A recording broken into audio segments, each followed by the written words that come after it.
Thutha wa tharikira ya ira iria Governor Ali Roba arahonokire ciarera, riu ningi umuthi andu 5 ni makuire, no ungi umwe agurara thutha wa ngari ire mauma nayo kuranga nduthuki barabara-ini ya Melelei guthie Kolan, county ya Garissa.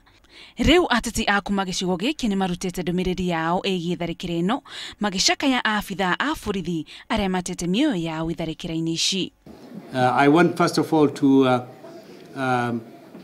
compliment the sacrifices that are made by the brave men and women who serve in our armed forces and in our police services, and send my condolences to the victims.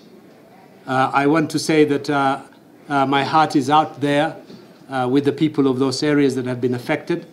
They're using improvised explosive devices that are on the roadside.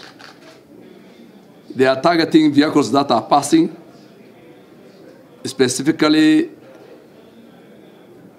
the soldiers. Oho ni moritie thirikari kuongerera hinya maabitha a borithi kuona riri ni igeria ria 7 ria kuraga Governor Ali Roba ihinda-ini ria miaka 3.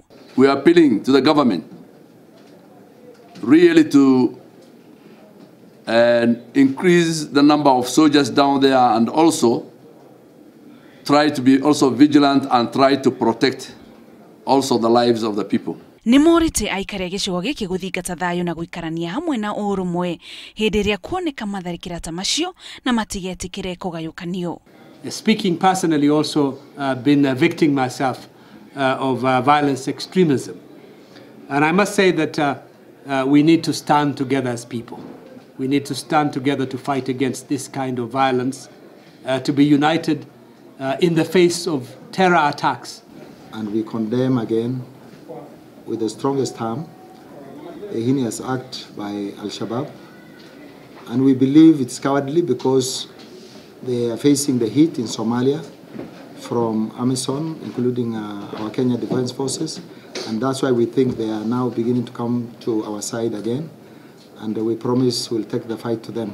Riu muingi ni uritie guikara wihugite na kuhura riboti kuri borithi mangiona andu marekuwa. Ngiribotera Inooro TV, njitagwo Muthoni wa Mukiri.